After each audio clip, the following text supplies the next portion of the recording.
I'm Ellen Grant, and I'm a member of the Great Diamond Island Sea Level Rise Partnership, and also a resident of Little Diamond Island. And I'm so happy to see all of you here this morning. It's an incredible crowd of people from many different islands in Casco Bay, as well as people from other coastal areas close by. And we're just thrilled to have you all here. And thank you for your participation. The Great Diamond Island Partnership was created 3 years ago in response to community concern about sea level rise and observations related to that. Great Diamond Island participated in a community resilience training with the Gulf of Maine Research Institute, GMRI, and since then has been dedicated to educating island residents about the impacts of sea level rise and related topics. Last fall, the partnership hosted a day-long Living Shorelines workshop in collaboration with the Maine Geological Survey and GMRI, and it brought together municipalities, state organizations, nonprofits with proven experts in this space. And we had representatives from a whole bunch of islands, from Little Diamond, Great Diamond, Long, Cliff, Chebeague. And many of these representatives are now part of the partnership and ongoing efforts to increase understanding of bluff erosion, related sea level rise challenges, and how to mitigate them. The two storms in January have only added to our resolve. This symposium is our biggest educational event so far. And again, we thank you for your interest and your participation today. We also want to thank our sponsors, the Casco Bay Islands Alliance and the Island Institute, who have funded the symposium. Additionally, GMRI for donating the space today. And we also want to acknowledge the Coastal Community Grant Program, which has pledged support for future projects, which we will be continuing. A couple of little housekeeping items. Restrooms are down the hall here. And we just ask that you try to, if you have to leave the room, please do it in transitions between speakers, if possible. Please turn off your phones to minimize any interruptions. As you all know, the event is being videotaped, and we have a couple of videographers here who will just be doing their thing, but that's really so that we can broaden the audience for this event into the future. And then we will have Q&A, and I'll let you know when we're going to do that. So don't expect to be able to ask questions while the presentations are going on, but we will have a designated Q&A, which I'll let you know about. Okay, so we have this amazing slate of speakers, and hopefully you either got a digital program or the paper program that will give you a little bit more information about each of our speakers.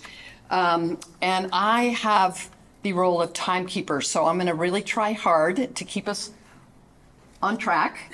And we do have a lot of speakers, so we're going to move fairly quickly here. Our first speaker is Peter Slavinsky from the Maine Geological Survey. Pete is a marine geologist and expert in assessing the vulnerability of environments to coastal hazards like erosion, storm surge, and sea level rise. With nearly 20 years of experience in coastal geology, he's worked extensively with coastal communities on resilience and adaptation strategies. And Pete's going to speak on Casco Bay bluff erosion. We'll have a little Q&A after that. Please welcome Pete.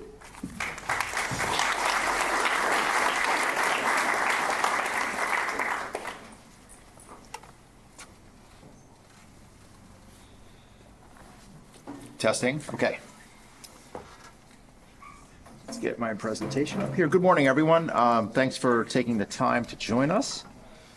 And I'm going to spend about 15 minutes this morning setting the stage for the rest of the speakers and speaking a little bit about some of the features and processes that are really important to the coastal bluffs we have in Casco Bay and along the rest of the Maine shoreline.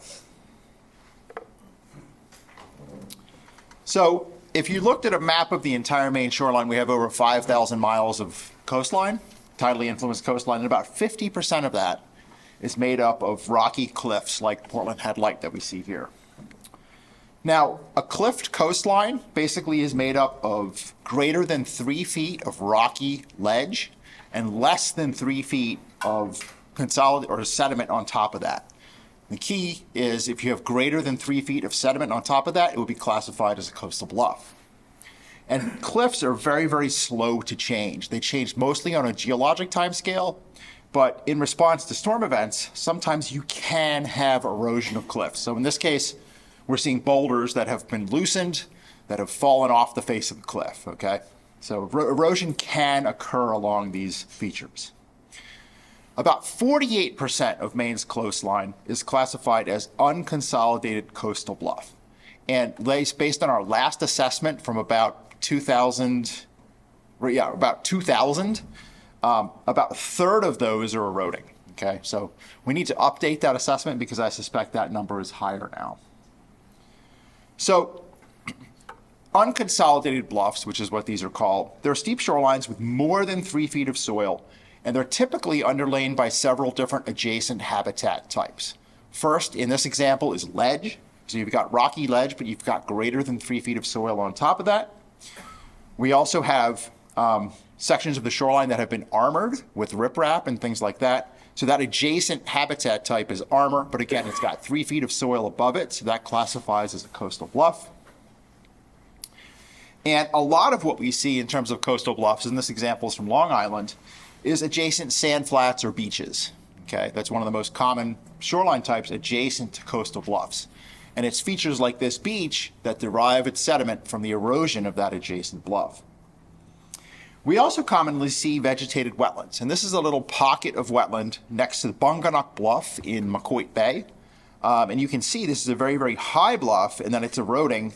So all of the sediment that's eroding off the face of that bluff is supplying sediment to the adjacent mud flat and also that vegetated coastal wetland. So coastal bluffs are integral to the health of these adjacent habitat types. Without coastal bluffs, we would not have a lot of the mud flats, a lot of the sand flats, a lot of the beaches, and a lot of the vegetated coastal wetlands that we see in Casco Bay. So I'm going to quickly show you some of the features of a bluff, and then we'll talk about what's called the bluff erosion cycle. And I've taken these slides from Tracy Summers. She took some of my slides and added her beautiful graphic design to them. So I think they're really, they tell the story pretty well. So first of all, the features on a bluff. If you're going from the landward side, whoa, okay. It does not want to hear about the bluff anatomy. From the landward side to the seaward side, you're going to be seeing at the wrong slide. Okay, the bluff crest right here, and as you go down the steep face of the bluff, you end up with the bluff face that extends from the bluff crest down to the bluff toe. The bluff toe is where we typically see a lot of the erosion that occurs, and then that transitions into some type of intertidal habitat. So let's go through this bluff erosion cycle. And it's called a cycle because this is the way bluffs shed sediment and also how bluffs protect themselves from long-term sea level rise and coastal storm events. So at time one, you've got a steep bluff. Time two, let's say there's a storm that hits. You get undermining of the toe, so this becomes unstable right here. So guess what happens at time three? You get a landslide or slope failure. This is called a block failure, where you have these blocks that roll down the face of the bluff and sediment is being introduced in the intertidal zone here. At time four, that spreads out into the intertidal zone, and it's basically this becomes a much less steep slope, so it kind of stabilizes itself. And at the same time, this helps stabilize the toe because it causes waves to break out here, so that this isn't being eroded anymore. And then over time, that gets colonized with vegetation. Okay, so This is the way the bluff system kind of responds to sea level rise, responds to storms, and protects itself. Yet at the same time, this is also integral, like I said, to providing sediment to those adjacent habitat types. Again, mudflats, sand beaches, dunes, wetlands, and shellfish flats. And one of the key differences between bluffs and any of the other things we can be talking about, like coastal sand dunes, like coastal wetlands, things like that, is bluffs do not reform in our lifetimes, at least not that I've seen. They are eroding one way. They're not ephemeral. They don't disappear and then come back. They don't erode, then accrete. They are eroding one way in response to sea level rise in the long term. There are other factors, of course, that influence bluff stability. I talked a little bit about relief and slope, so how high it is and how steep it is. What is it made of? If it's a rock, it's not really eroding in our lifetimes. Is it underlain by bedrock? Is it made of clay? Is it made of sand? Sandy bluffs erode faster typically than clay bluffs. But the two I really want to focus on is what we call bluff hydrology, and then directly related to that is upland land management. Okay, what are we doing on the surface adjacent to the bluff? That has a really, really, really important factor in terms of what happens to that bluff. So, bluff hydrology. We've got an undeveloped coastal bluff here with lots of vegetation on the top. You can still have issues with this bluff because of hydrology, groundwater flow. Let's say there's a pond up here, or just the way the groundwater is in the face of this bluff. It will move through this system in a seaward direction and then come out of the face of the bluff in many cases, okay? It's just the way things go. Gravity causes groundwater to flow in a seaward direction. So you can have failure of a completely natural bluff because simply of groundwater. And one thing we see when we're looking at these is we will see in the winter, we will see frozen bulges. We'll see icicles hanging off the face of the bluff. And a completely undeveloped bluff, natural bluff, that's because of groundwater flow. We'll talk about that a little bit later. Heavy precipitation events, okay, contribute to surface runoff. So you get a lot of rain falling on this bluff. It's a natural bluff, so that vegetation can soak up a lot of it, all right? But what happens is you'll still have runoff that occurs where you literally have surface flow that comes over the bluff and down, but you also have penetration of some of this, so it's exacerbating that groundwater flow, all right? Then you mix in freeze-thaw that happens in our springtime where the bluff actually freezes and it contracts and then warms and it expands. That causes more instability. So maintaining a proper vegetative buffer up in here is really, really important because it mimics having a natural vegetated place up there. So upland land management is integrally linked to bluff hydrology because what we do influences bluff hydrology. So in this example, and this is typical what we see on most coastal bluffs, we have a house, we've got all of the vegetation cleared except for very large trees adjacent to the bluff. It's a beautiful setting. It's beautiful to see, the big trees look really nice. This lawn does not soak up anything. It soaks up very, very little in terms of precipitation, and we're getting more and heavier precipitation events that are happening in shorter periods of time. At the same time, when rain falls, we have structures. So we've got paved driveways, we've got houses that can cause runoff that comes off the face of this, and because this isn't soaking up enough water, because it's just lawn, not native vegetation or shrubs and grasses, it comes off and adds to the flow, okay, in terms of surface runoff that comes off. These large trees on the end also can create more instability because they're large, they have big root systems, and they're right next to the edge of the bluff, all right? And they're not stabilized very well. So these can fail also. There's no other vegetation here to help stabilize that bluff. We also, because of the lack of vegetation, have more water that's coming down. And this is coming off the driveway, this is coming off the house, and then down, and it's mixing with the groundwater, and you end up with what we call supersaturated bluff. That kind of management weakens the ability of our bluffs to adapt to heavy precipitation events. Very, very important. What does that look like? So this is an example from Great Diamond Island in the Cove. We got surface runoff that literally comes off the building here, pools in here, and it's leading to a hot spot right here. We also have extensive lawn. There's no trees or shrubs that are there, so there's no native buffer zone to help break up that heavy precipitation. Signs of groundwater influence. I mean, this is pretty apparent, but this is from Long Island. You can see the frozen water in the bluff face. You can see icicles hanging off the face of the bluff. You see the frozen water actually pooling on the ground. And there's also extensive water-loving vegetation, hydrophilic vegetation that really likes to be in areas that are seeing a lot of groundwater. Okay.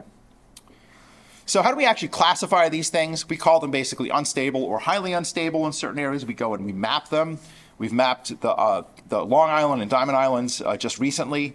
We're looking for steep and high relief, toe erosion, root creep, and or leaning or fallen trees. So you can see trees that have fallen down here. And we typically will see trees that are hanging off the face of the bluff and they're growing like this. Trees grow like this if they're stable. If they're unstable, gravity is pulling their root systems down and they're growing like this. There's little to no vegetation on the face of the bluff, and then there's evidence of groundwater. Stable bluffs, conversely, are the opposite. You see large trees growing vertically. There is some, area denuded of vegetation here, but in general, we're not seeing a lot of instability in an example like this. So we do put out our bluff stability maps, and we update them on a fairly regular basis. There are a lot that need to be updated. Again, most of them are from back to the year 2000 or 2002. This one we're in the process of updating for both of the islands. I'd like to finish talking about some of other habitats that are near coastal bluffs that are not currently classified, like ledge, flats, and most of these are dune related. Okay, the most common dune system that we actually see on the islands are really what we call small perched dune systems. This is an example from Chebeague. And they're little tiny dune systems. I mean, here's the bluff. This is probably 25 or 30 feet wide. It's pretty low in elevation. And these are really ephemeral. They get hit by storms, they disappear, the sand goes offshore, sand comes back, they reappear. So they are ephemeral systems. They're very, very dynamic. We do have larger pocket sand dunes. This is an example from Wreck Cove on Long Island. So you've got a rocky cliff here, a little bit of a coastal bluff that then goes into this cove. This is the sand dune system. And then we have large sand dune systems. This is over on Long Island. Great, thanks. And you've got a large expanse of sandy beach, and you have what we have mapped as front dunes and back dunes. And these are actually mapped by the state and are part of a sand dune system. So what's important about these systems is how dynamic they are. And Tracy came up with this great thing. So what happens is during the summer months, you have a big berm. You've got a dune crest over here. During the winter months, when storms come, this berm gets eroded, okay? The dune gets eroded. All the sand gets pulled offshore into sandbars. All right, so the sand is actually stored off here during the winter months. You have nothing over here. So this dune system is pretty much gone in the winter month. However, in the summer, sand comes back. So smaller waves push sand back up and you get berm growth in this area and then dune recovery in this area. Allowing these systems to recover in a natural sense is really, really important because large storms like we saw in December and January will knock out a lot of these smaller dunes, yet they will recover over a period of a year or two. We do put out dune maps that allow end users to go out and kind of look and see what regulated dune system looks like. They're mapped basically as front dune, back dune, and what we call an erosion hazard area, which is where we expect the shoreline to potentially erode over the next 100 years. These maps are constantly evolving and changing. The dune maps, as you saw, dunes are very ephemeral. The maps themselves are based off of topographic data that we've collected using airplanes and also aerial imagery. We're not mapping every single dune in the state. We've tried and we've failed. We've missed a lot and we've also missed some areas and we've also mapped areas that look like dunes that when you look at them closer are not dunes. So these maps are constantly evolving. So I do have a bunch of resources here that'll kind of set the stage that I'm sure people can at their own leisure peruse on coastal bluff maps, coastal bluff resources. We also have a coastal property owner's guide, which covers all of the things that I've kind of talked about today. And then some information on living shorelines. So this presentation hopefully is going to set the stage for the rest of the speakers in terms of the ways we can adapt our coastal bluffs. And I want to thank GDI and I want to thank GP Cog for helping us with the imagery, of capturing this imagery, and Captain Christian LaMontagne, who graciously donated his boat for 2 days of beautiful weather in April for us to go out and fly the islands and actually remap the islands. So I am done with that. Thank you.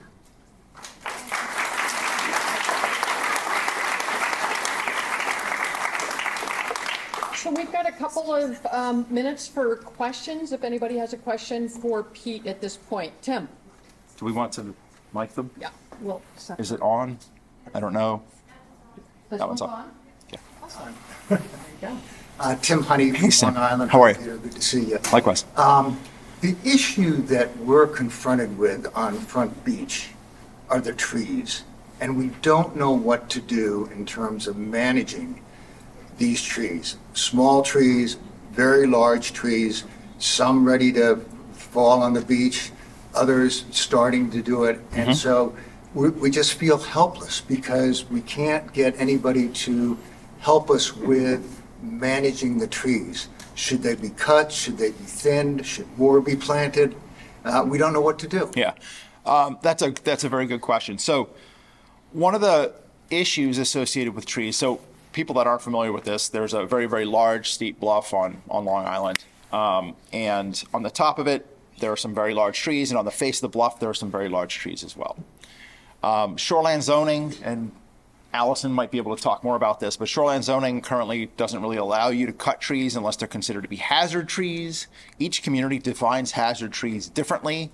Some say it's not a hazard tree unless infrastructure is at risk from that tree. Others are a little bit more lenient and say you can cut the tree if it's causing instability, et cetera, et cetera. So in a perfect world, we wouldn't have to cut trees, but large rooted trees that are on a face of a bluff that are showing signs of failure, from a geological context, one of the best things you can do for that tree is actually to cut the tree but not remove the root ball. You leave the root ball in there because if you think about it, when a big tree falls and that root system pulls up, it's pulling large volumes of sediment with it, okay? And it's actually increasing some of the instability in the bluff by pulling that off. Sometimes it's making it steeper, sometimes it's exposing other sections of clay and things like that. So I think working with the community to figure out how tree management plays a role in the stability of the bluff is going to be really, really important. At the same time, in that area, I know there are lawns that come right to the edge of the bluff. So increasing vegetated buffers is going to be very important, because if you walk along Front Beach during the spring, you can see a lot of groundwater that's flowing through the face of the bluff. There is also evidence of the freeze-thaw cycle that we talked about. There's icicles that hang off, so we know groundwater is an issue.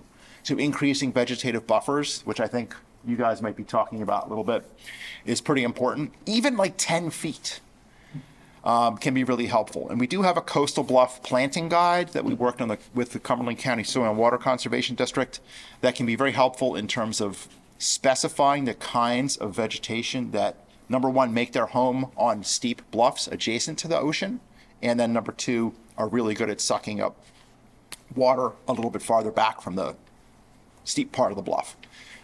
So that would be my recommendation to kind of work from. In the back, yes. I wonder if you could give some examples of projects you've worked on for the state of Maine, or is there a place where I could go look at how those have gone with regards to the stabilization techniques? Sure. I'm not going to steal the thunder from these guys because they're consultants and are going to be talking about some of their projects. One of the projects that I know that just recently got put in that is along 2,000 feet of unstable bluff. And this is kind of one of the projects I think we need to start showcasing a bit more. They're still in the process of finishing it up and monitoring parts of it. It's up in Blue Hill, actually.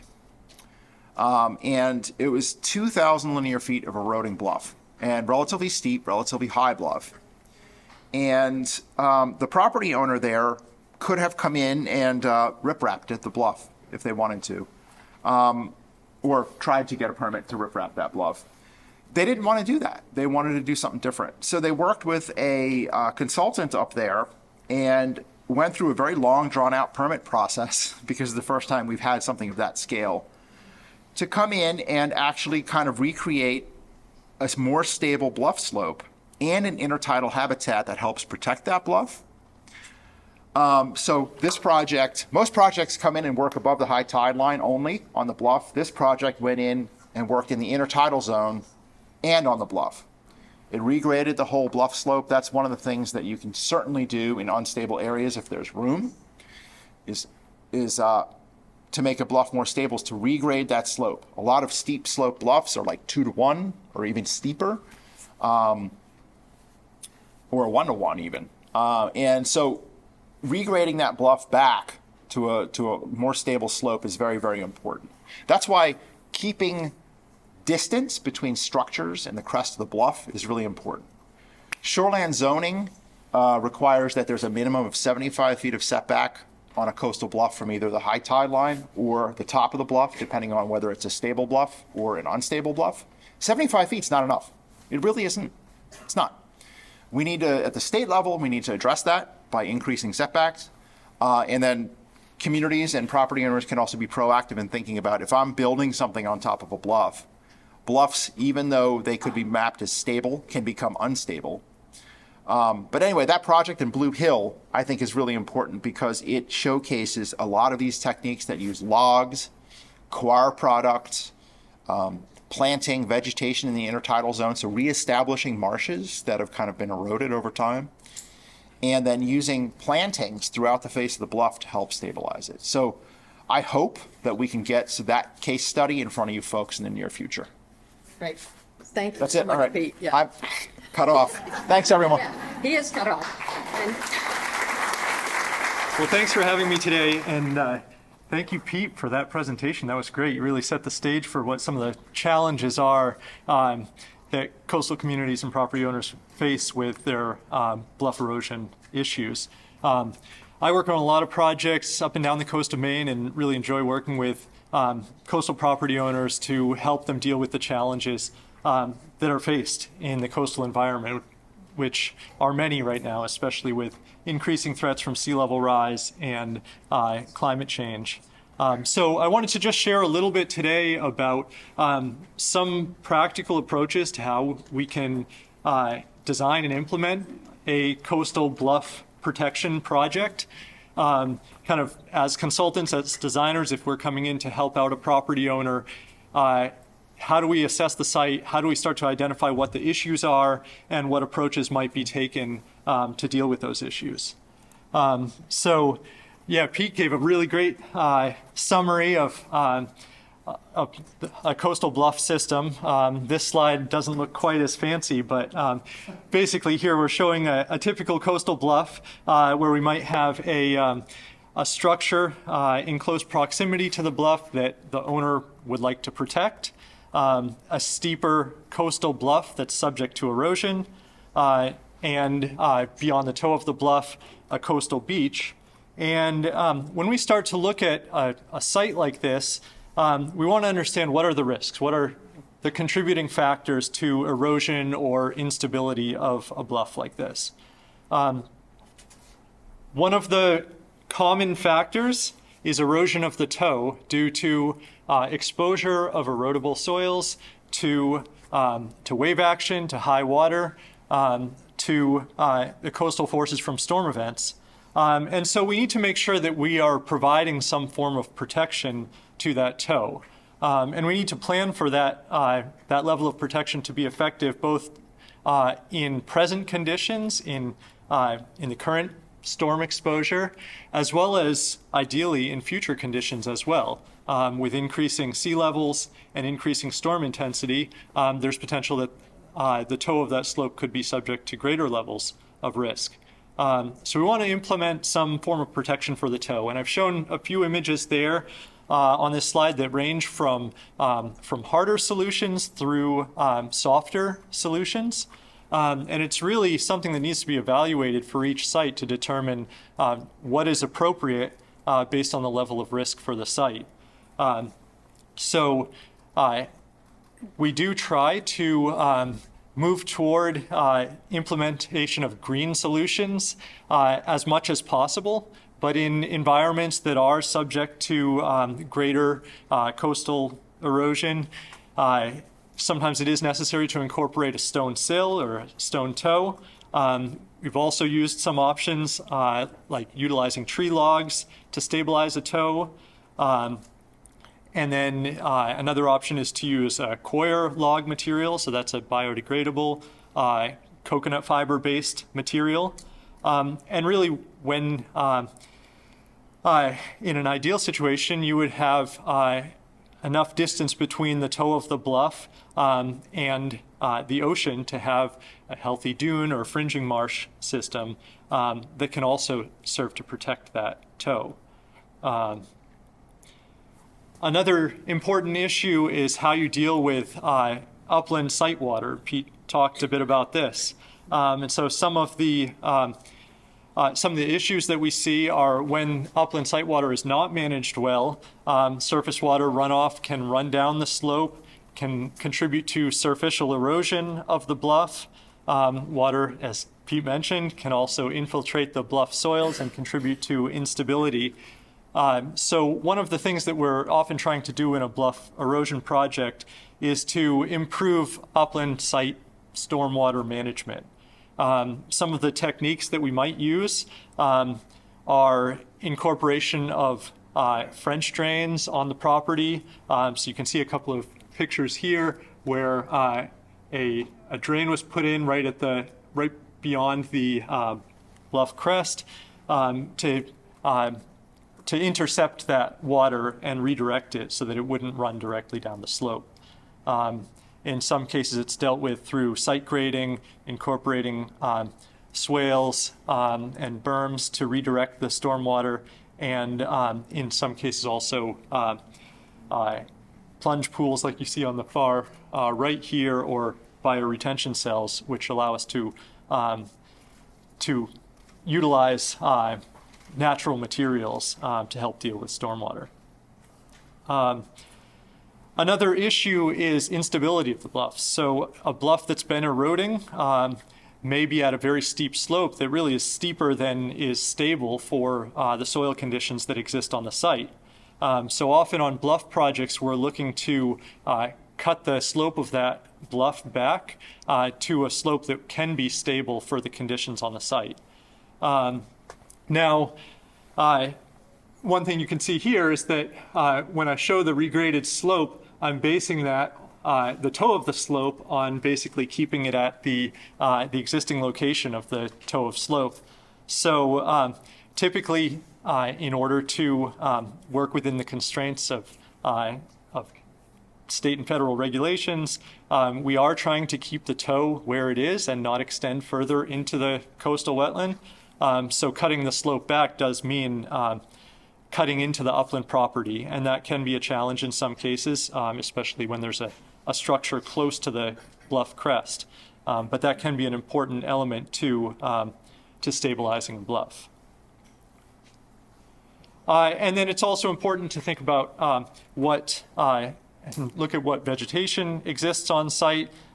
When there are healthy trees near the top of the bluff, set back sufficiently from the bluff, the root structure can contribute to keeping the area stable. But as Pete described, when there are trees that are on the bluff that are actively being undermined, that can actually start to be a significant problem, where it can put more of the bluff at risk of greater instability if those trees fall and carry much of the bluff soils with them. Management of vegetation on coastal bluffs is a very important aspect. Often on projects when there is a bluff that lacks vegetation on the bluff face, we'll look to reestablish vegetation, utilizing reinforcing mats for the surface, and then replanting the surface with native species to revegetate that surface. And then also often incorporating vegetated buffers at the top of the bluff, which can help to absorb some of the stormwater from the site. I wanted to show a few project examples that just show a range of different techniques. This first one is from Massachusetts, but was a nice example of a site that incorporated a few different techniques that can be used.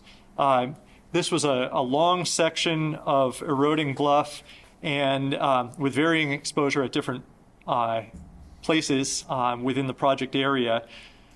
So portions of the project used a stone toe, as you can see here, to protect the toe. And then in less severely exposed regions, the toe was protected using a series of tree logs. And then above that toe protection, the slope was reconstructed using a series of terraces that were built using coir logs, so that natural coconut fiber material, with live stake plantings. You can see a little bit here, there's stakes sticking out between those terraces.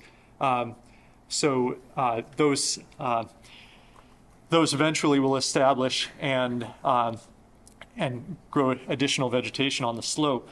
And then the slope itself was planted with native shrubs and perennials, and drainage through the area was improved by including a curtain drain along the top of the slope to intercept the runoff from the upland sites. This is another example a little closer to home. This is a site on Casco Bay. This was a residential coastal embankment that was eroding.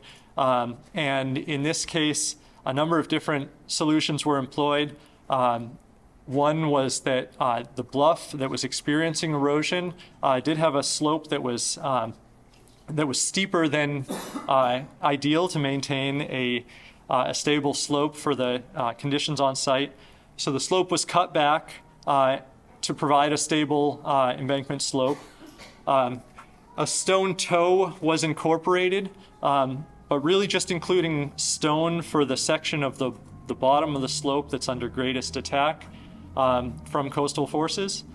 And then above that stone toe, the slope was reinforced with a biodegradable mat and native plantings. And then in front of the slope, there was a section of fringe marsh, and portions of that were restored by incorporating coir logs and replanting sections of that marsh. This is another example. This one's in Yarmouth. Another residential shoreline project. And again, this section of shoreline was eroding, and the owner was interested in protecting it to prevent further loss of that section of bluff. In this case, again, it's a fairly exposed location, so we did incorporate a stone toe, but then above that toe, incorporated a section of planted bluff and a vegetated buffer above between the edge of the lawn and the bluff itself. And you can see in the image here where there's actually a fence line which keeps that area kind of protected and separated so that the vegetation is allowed to establish and flourish in that area and perform beneficial functions.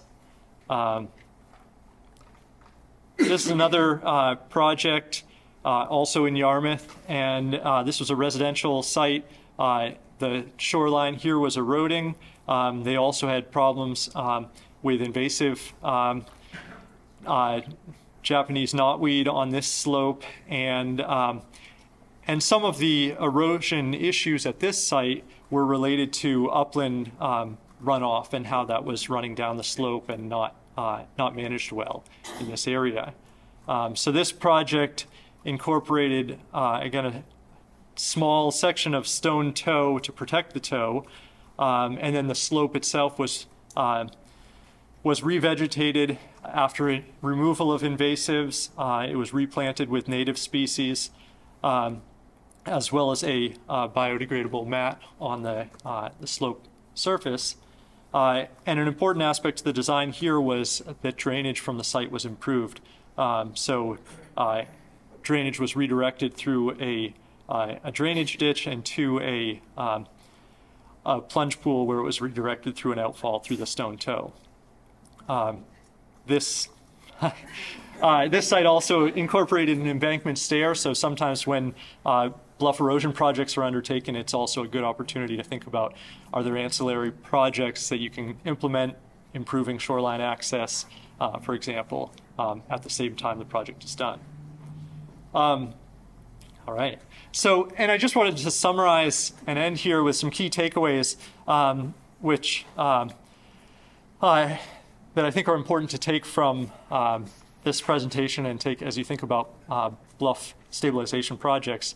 One is that every site's unique. So as we go into a project, it's important to identify what the specific challenges are with that site, what the specific risks are, and have multiple tools in the toolbox to deal with those risks.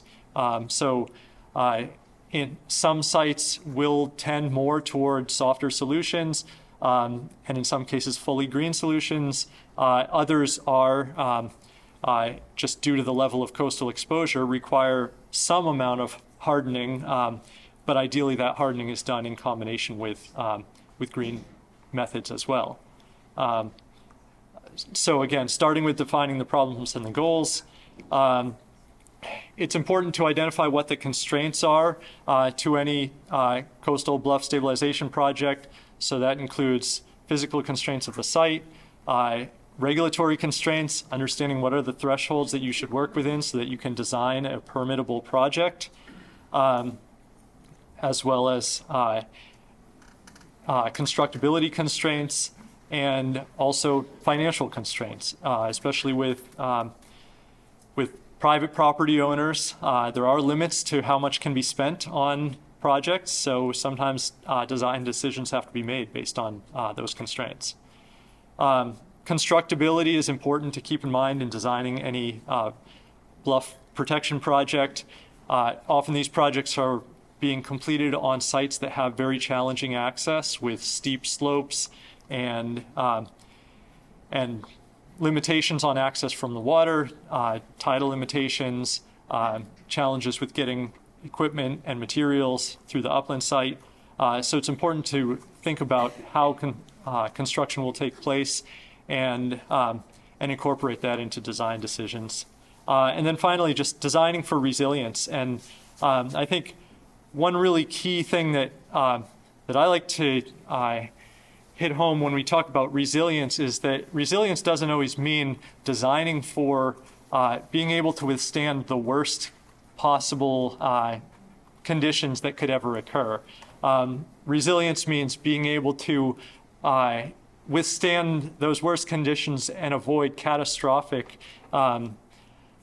impacts, but also to be able to bounce back quickly. So there may need to be, especially with softer solutions, some maintenance activities that happen after major storm events. But we want the designs to be resilient so that when major storms happen, we avoid the worst impacts and we're able to come back and restore the design easily so that it can perform long into the future. So I think I'm about out of time, and I think we're going to go right to the next speaker here before questions. So thank you. Thank you. Hi everyone. I'm Tim Forrester with Flycatcher. So thank you all for having me here today. It really is a pleasure to be here and to speak before everyone. So I'd like to talk today about how we as consultants are trying to make some changes and evolving from our gray solutions into more green solutions, and trying to incorporate other methodologies as opposed to strictly hard armoring projects and coming up with other solutions. So the picture here is a pretty typical shoreline restoration project. It's recently completed, and it's we're using standard blasted quarry rock. That's large angular riprap. The purpose of that is to help deflect wave action and absorb some of the energy so that it's not bouncing either straight back and pulling out the salt marsh, having impacts on adjacent properties, or continuing to erode up onto the slope. Some of which you can't avoid. The wraparound effect of hard armament is a problem that we try to work with. In this particular project, above the riprap, you can see we installed a bunch of plantings, and we're only halfway done.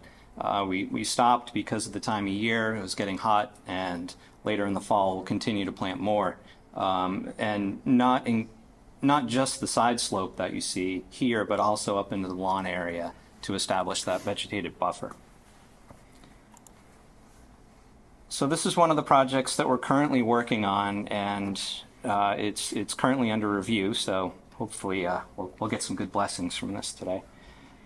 And I brought up this slide because for me the fun part is when you actually come onto the site and you start looking around to figure out what's happening here, why is there erosion, what are the conditions, what are the circumstances. And as you can see, there's a fairly large house pretty close to the shore. There's a pretty good expansive lawn. There's a few trees left. But one of the things that I look for is actually not what's happening right here on the site, but what's it look like next door. So I'll walk into the woods and, what are the dominant plant species? What kind of trees are out there? What does the shoreline look like on the undeveloped piece adjacent to it? And then kind of use that information to come back and start working on the rest of the project. You can see that the slope itself is vegetated, but upon further look, a lot of this is oak that's been topped, so they're maintaining their view, which I get. You can see it's a lot of clay soils. It's starting to get undercut. So this is somewhat in the early stage of the site that is potentially going to have some issues. The more significant areas, you can see this undercut slope. It actually extends up probably 4 to 5 feet in the worst places. But there's also a fringing salt marsh in front of it that's nice and healthy. There's a little gap in between where the salt marsh is and where the upland is now, probably because that's where it's eroded. You get a lot of the rack line will settle in there and smother out that salt marsh a little bit. There's significant undercutting underneath the trees. You can see these old roots. There's also invasive species in here. There's nightshade, there's poison ivy. Neither one's very useful. But the big issue is at the top of the slope where the existing lawn runs along, and you can see this line right here where it's starting to fail. So if steps aren't taken, the potential for a rotational failure exists here where this whole slope can potentially let go. And it's the same thing on the other side. Pretty somewhat typical of a lot of sites. A nice lawn. This particular one, they cut down on the slide. I guess you can't see what I'm doing over here.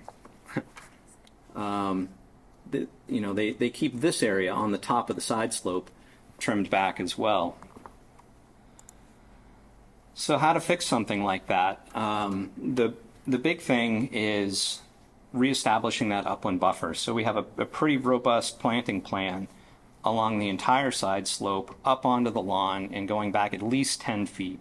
So the whole thing is about a 20-foot area from where it's cut now up onto the lawn along the entire stretch that's been managed, if you will, for the view. But then down on the toe of the slope, there's some things that need to happen as well. And in this one, it's significant enough and steep enough in here, or a tall enough scarp that we decided to just use standard riprap in that area. And also underneath the dock, which is a whole nother topic. You build the dock structures, you get a lot of shading underneath, and none of that vegetation grows. And really, riprap's one of the only way to maintain that underneath so that you don't have a failure of the dock structure. But on the other side, the erosion's far less significant. So here's a tree that fell over a couple of years ago. It's probably 3 feet in diameter. No, actually, I think it's only about 20 inches in diameter. And it's smothering out the salt marsh down and below it, but it's free structure. So we're going to grab that, spin it around, and cable it off at the toe of the slope and fill that scarp area that's just starting to erode. And then beyond that, we're tapering down core logs that'll be helical anchored down into the clay. And clay and helical anchors have tremendous holding strength. So that's going to work really well along that toe. And it's kind of a preemptive process here. We're getting a hold of this before the big failure happens. So this is just a cross section of those two areas where typical riprap is installed, typically on a 1.5 to 1 slope. You know, we like to put in there's filter fabric that goes in behind it, a larger crushed stone material, not small stuff, because the small crushed stone will just get sucked out and become part of the marsh, but larger, more like 4 to 6 inch stone that just sets a good foundation for the larger rock to sit on. And then we're trying not to do anything where the vegetation is thick and lush, other than asking them not to trim it anymore. And then above that, these are the areas on the side slope, and up above that we'll replant.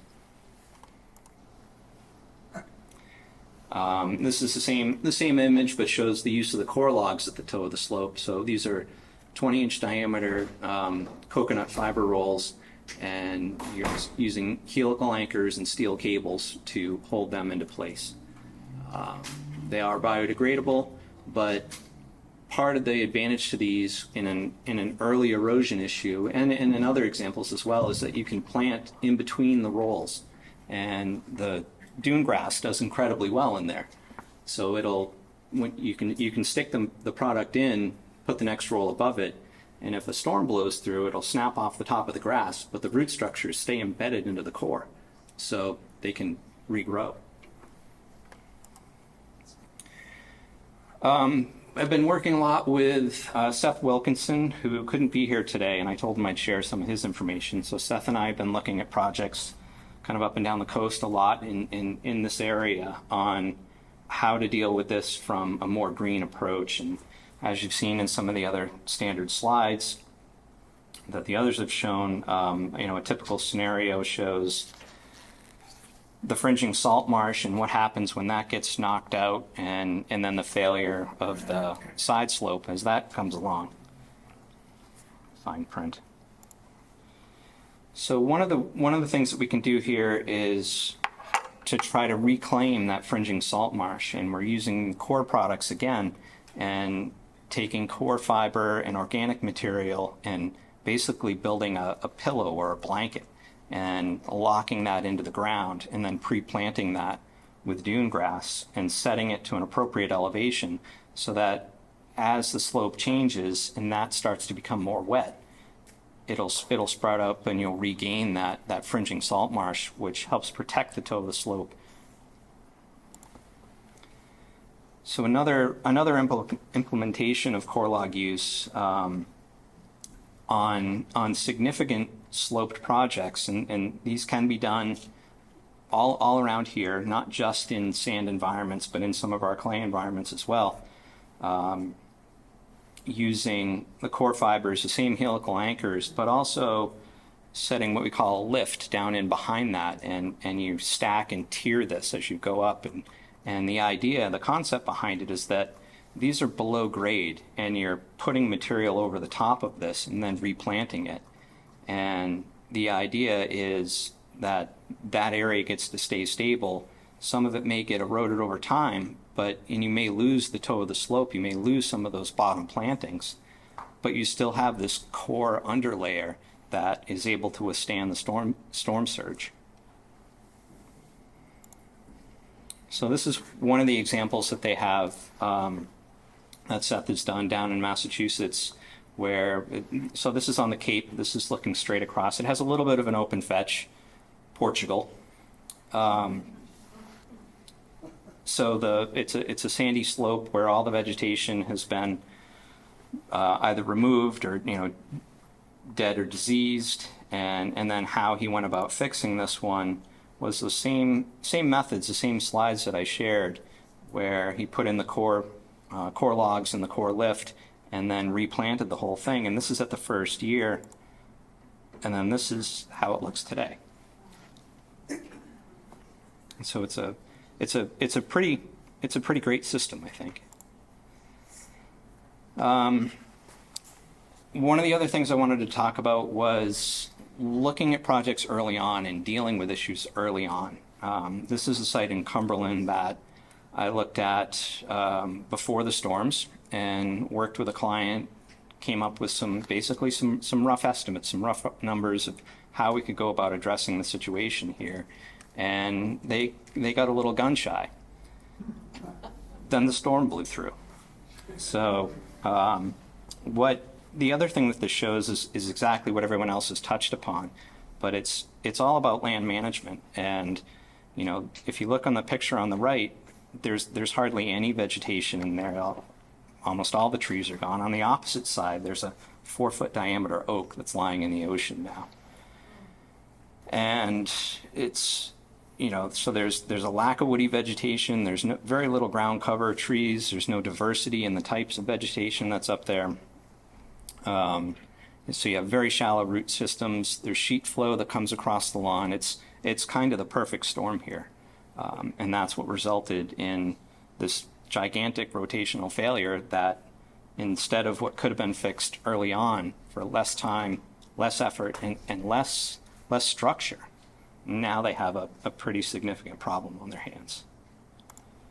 And our next two speakers are from the Maine Department of Environmental Protection. And they're going to talk about some updates around bluff stabilization. We're going to start with Allison Sirois, who is in the Bureau of Land Resources and is the Regional Licensing and Compliance Manager at DEP's Southern Maine office. Thank you, Allison. Thank you. So I have a quick question for everyone. Who has done a permit before through the DEP? A few of you. How many of you live on a lot that has an unstable bluff? A lot of you. More of you. Okay. Great. So I'm going to be talking about the permitting process. So it's going to be a lot of words and it's going to be less pictures. But hopefully by the end of this, you'll get an idea of what we'll allow under the Natural Resources Protection Act. In 1987, the Natural Resources Protection Act was enacted by the state legislature, who found that the state's rivers and streams, great ponds, fragile mountain areas, freshwater wetlands, significant wildlife habitat, coastal wetlands, and coastal sand dune systems are resources of state significance that should be protected by law. Coastal wetlands are defined as the area located below the debris line left by tidal action, any area of salt-tolerant vegetation, any area below the maximum spring tide elevation, including rocky coast and salt marsh. All coastal wetlands are considered wetlands of special significance. For an activity proposed in, on, or over wetlands of special significance, a practicable alternative less damaging to the environment is considered to exist, and the impact is unreasonable except for certain activities. Shoreline stabilization are considered one of those activities pursuant to Chapter 310. So here we are, a project involving soil disturbance, wetland fill, or alteration in, on, over, or in some cases adjacent to a coastal wetland, generally requires permit approval under the NRPA, Natural Resources Protection Act. Oh, I don't need to. Oh. Okay, so where are we talking about? So everyone knows that the intertidal is protected, but we're talking about our NRPA's jurisdiction starts at the highest annual tide line, measured back 75 feet. So any activity that you propose within that area is going to require permitting for the most part. There are exceptions to that, but I'm not going to talk about those exceptions. For most of you, the activities you're going to be pursuing, if you want to deal with your unstable bluffs, is going to require some permitting. Okay, so there are two types of NRPA permits. And the NRPA permit by rule is the simpler form of the permit. It's limited in terms of what you can do under a NRPA permit by rule for shore stabilization. Generally, there are things you can do in the coastal wetlands that require other types of permit by rule that are allowed. But if we're just talking about shoreline stabilization, there are three things. One more question I had for all of you. How many of you have riprap or a seawall already on your property?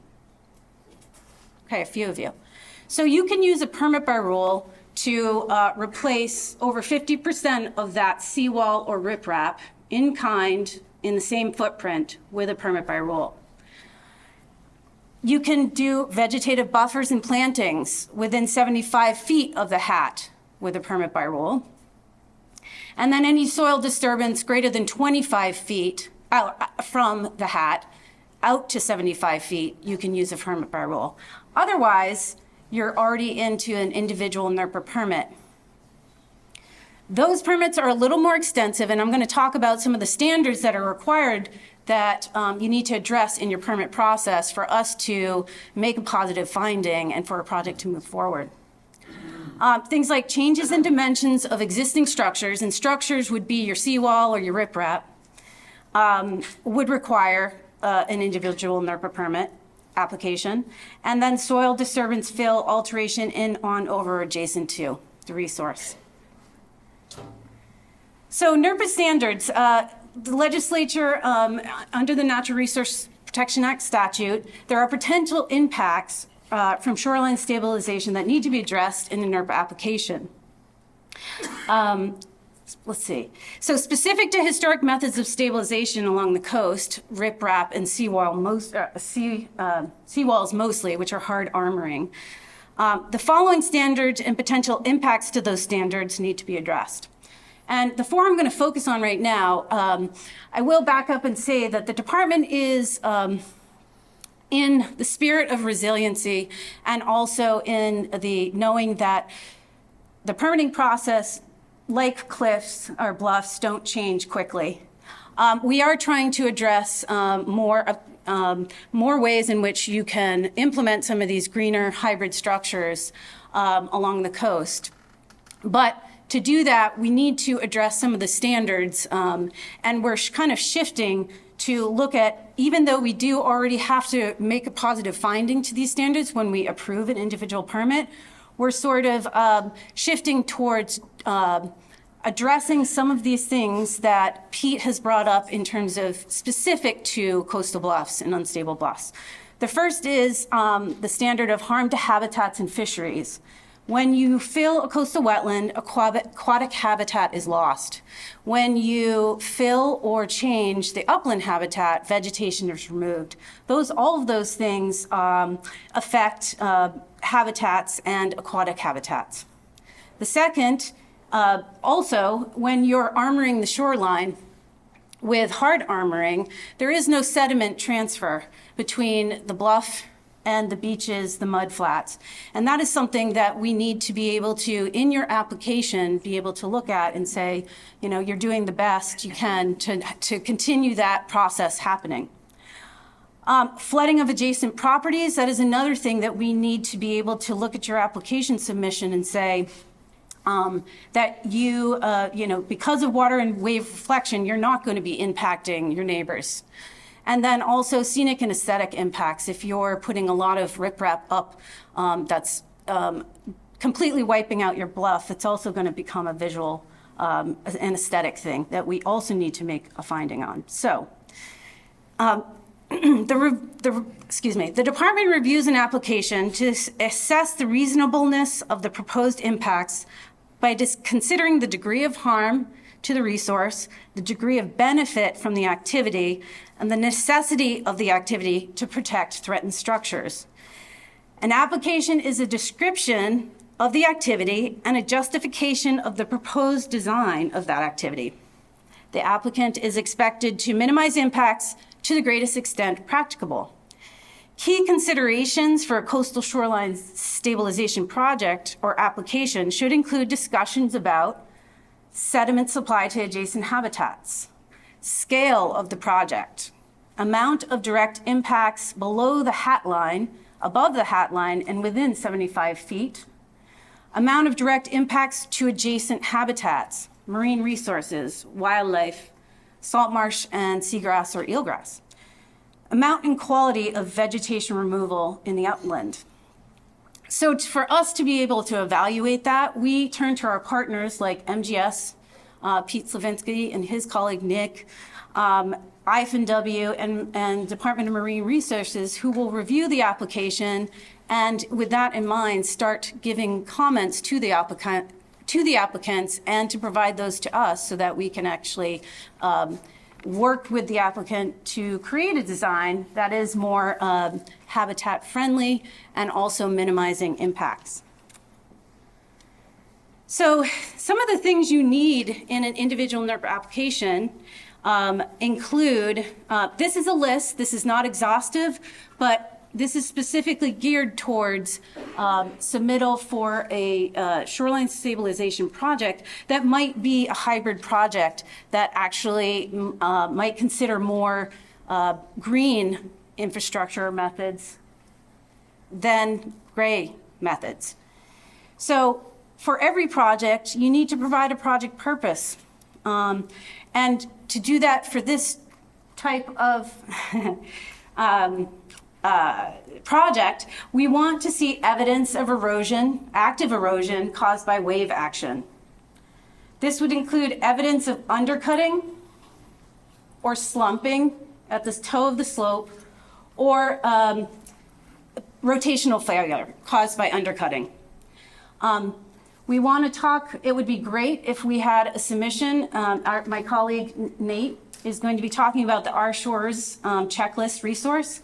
That'd be great if with your application you provided some results from doing that checklist before, or at least knowing what those issues are for upland management and addressing them. And if a stable bluff, if it's a stable bluff, we would want to provide, you'd want to provide more evidence of erosion over time versus one single event. So in terms of an alternatives analysis, which is also something that we will require from an application, we will want to see why a softer technique can't be implemented with a harder technique. And we would want to see that as actually an alternative that comes in. So for the projects and demonstration sites that Tim and Dan just showed, we want to see those sorts of projects coming in and all the things that they have described, like cutting the back of the slope to a lesser slope, plantings, and more of a general toe slope in higher velocity areas with riprap instead of armoring the whole shore or the whole face of the bluff. And then design recommendations, again, I think I'm just repeating a lot of what these guys have already said, is 10-foot wide vegetative buffer with any work that you do, and even more if you can. If you can give up some of the developed area and the lawn above, that would be much more looked upon as more resilient, but also in the permitting process, we'd be able to make a more positive finding for the standards, towards meeting the standards under the NERPA. Let's see. So additional recommendations, every applicant has to minimize and avoid as part of the NERPA process.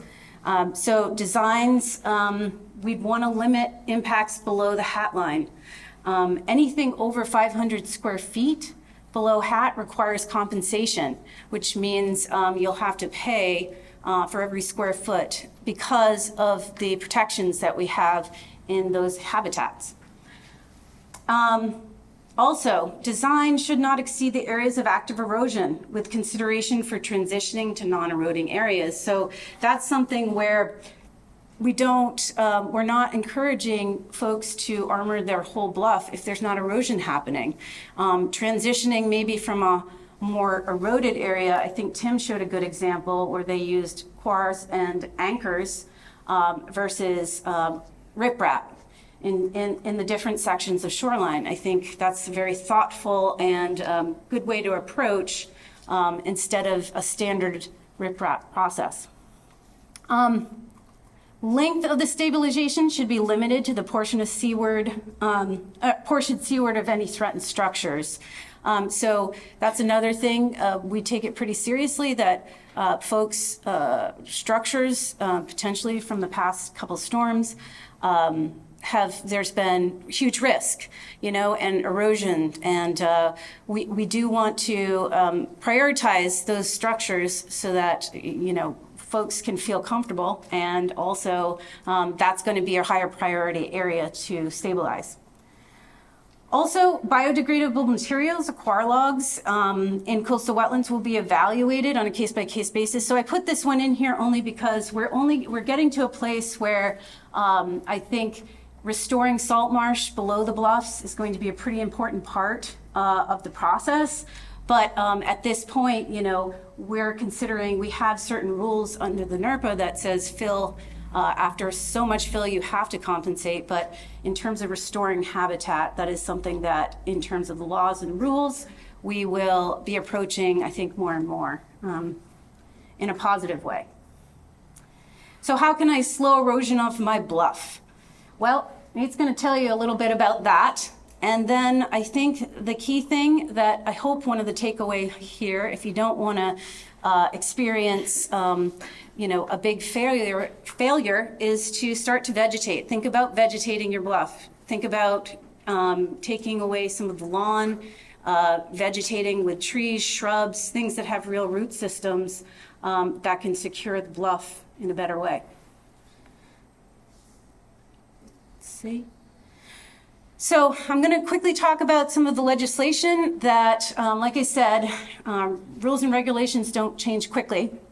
And I bring this one up, LD 471, an act to improve coastal sand dune restoration projects, because what this the statute change did was to introduce biodegradable, a definition for biodegradable materials, which now can be used in different systems where it currently couldn't. Sand dunes, specifically, where folks who don't have any kind of hard structures in front of their dunes, in their dune systems, can now do something of a hybrid that's biodegradable to create a dune in front of their homes so that they have some protections. This definition, the other thing this law did was also provide the opportunity for folks to utilize dredge material from some of the federal and state dredges and to create dune systems and back dunes and front dunes with that material. The reason I bring this up is because in the next legislative session, the department is proposing to, it's in draft form now. Not many have seen it because it's going through the review process, but a PBR for coastal stabilization. And the hope is that the biodegradable materials will be used. Here are the criteria that will come into play, but my time is up, and I guess we'll have questions. Oh, one thing I did want to mention is I do have a few staff that are in the audience today, and if you want to raise your hands, guys. Right back there. So if you have questions and I can't answer them all, please seek out one of my staff. Great, thank you.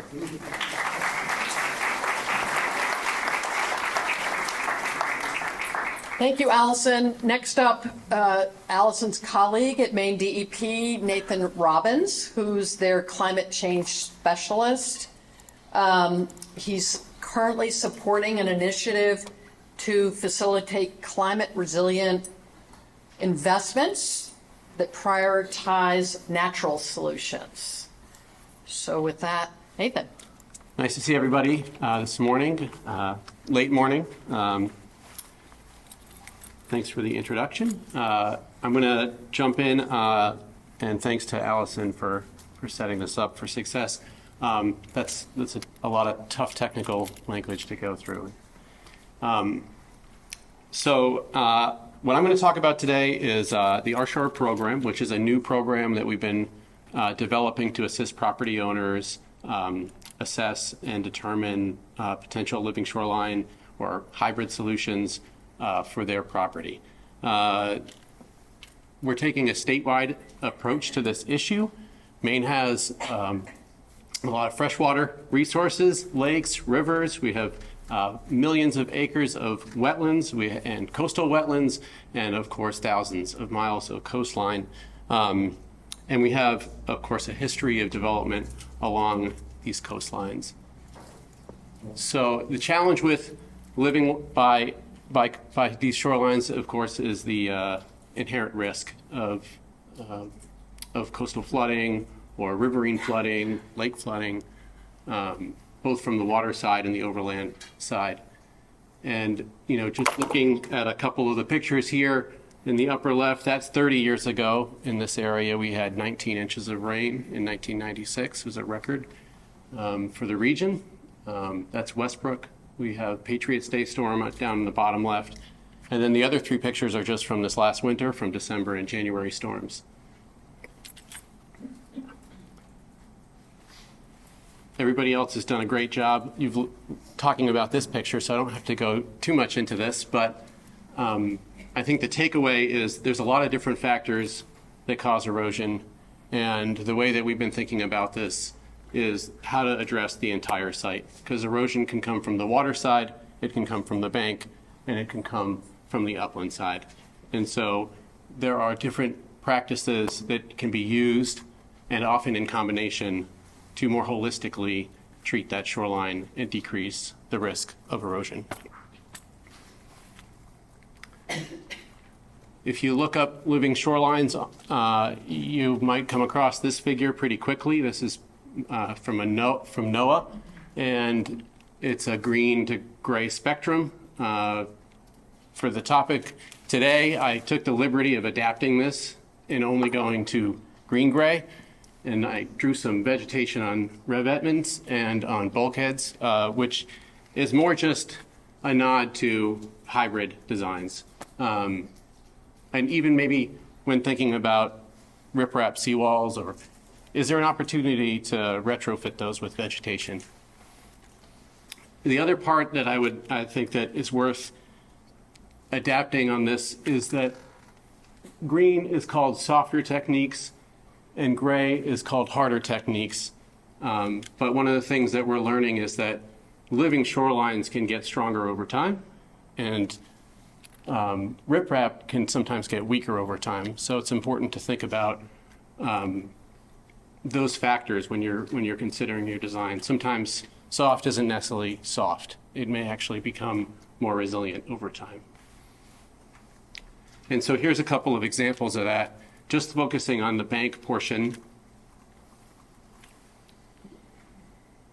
On the left here, you have a stabilization project. This was on a river here in Maine, and you can see they were pursuing the design with a sort of hybrid riprap to vegetation on the top, and then they changed the design further down the bank to fully vegetative.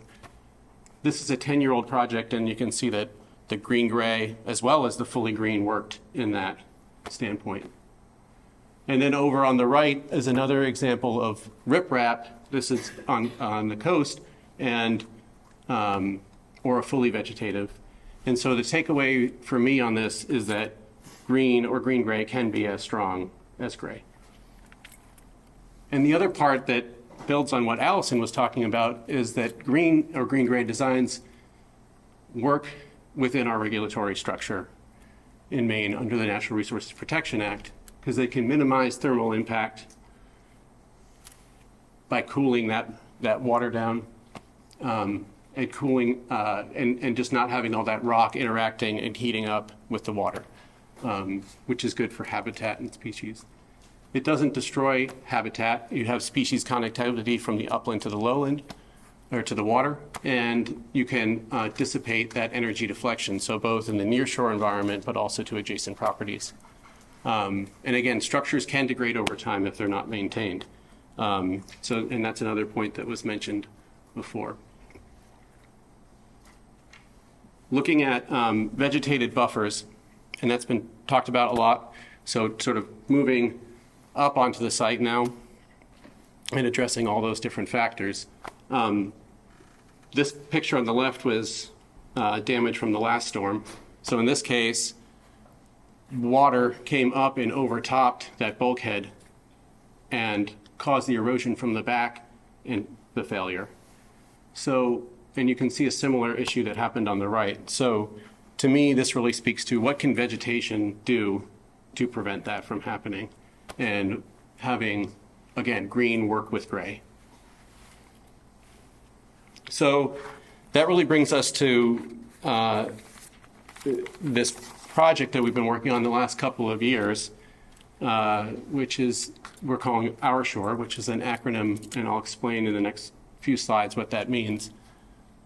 The idea is that we've been looking at the different practices for living shorelines, both being used inland and on the coast, and tried to understand what types of energy environments do they work in, and try to get that information available for people to actually assess their own site and look at the solutions that might minimize and be effective for performance in terms of a shoreline stabilization project. So this is we started with a checklist, and we have these goals and objectives, which again have really been talked about. I think Tim mentioned looking at neighboring sites and looking at vegetation. Well, that's part of the goals here. Is it starts by observing and blending the design with what's already there, looking at the species that are already there and what's working, trying to promote that and enhance that, and then thinking about the site long term in terms of reaching conditions that will function as a naturalized shoreline over time.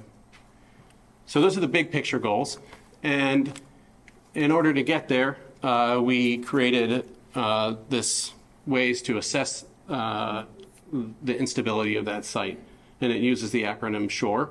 So you look at the source and severity of the erosion, the height and slope of risk, the overland water and land use, and then you look at vegetation or revegetation of that.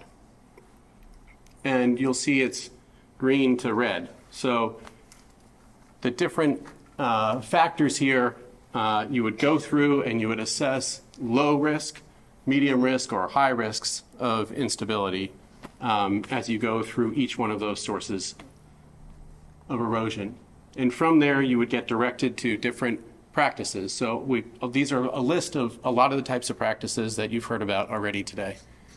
And again, those practices will sort of treat those levels of erosion risk and those sources of erosion. And so as a result of going through the checklist, you get steered towards sort of practices that might be suitable, that are either green or green-gray, but that are mostly appropriate for your specific considerations of your site.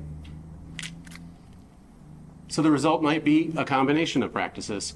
It's not going to be one solution.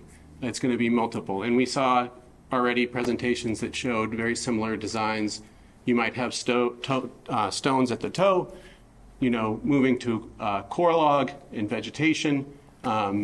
Another hybrid design would be, there was already a picture earlier. This one has live stakes put into the toes, the stone at the toe. That would actually be allowed, grow stronger over time. But I just want to talk about just a couple of no regret things that you could even do right now. And so this is where the permitting guidance comes in with the Our Shore checklist as well. We've included on the practices a little thumbs up icon that tells you which of the practices you can do without a permit at all. And these are some of them. So, working in the upland is really important. And so, just identifying high energy or concentrated water flows. So going out on a day like today where it's raining and looking at where water is collecting and figuring out how to slow it down and spread it out. So dissipating that energy. And then treatments for that might be increasing buffer vegetation. It could be minimizing lawns, areas near banks. It could even just be setting your mower higher and letting the grass grow higher. And then creating meanders or pathways through the buffer, but essentially just dissipating that energy from the rain, and so slowing it down before it even gets to the bank.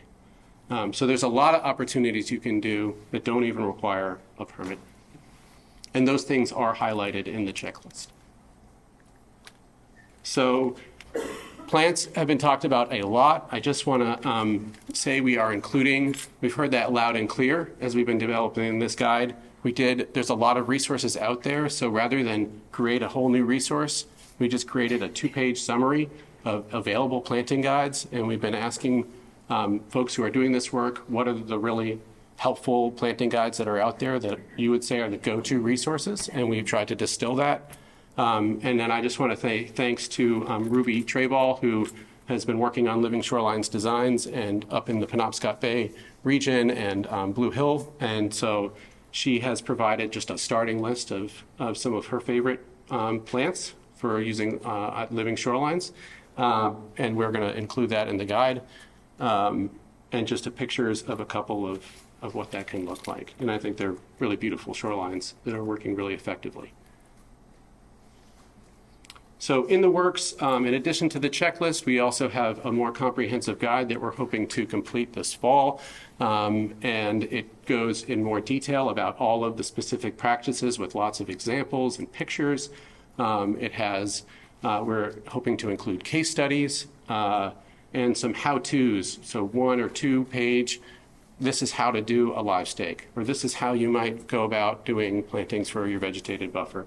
We're going to build out this content on our DEP webpage, and then we're going to be available for more workshops like this, or to host trainings, working with contractors, working with permitting staff at the department and our other natural resource agencies, working with municipal officials, and just doing this work together.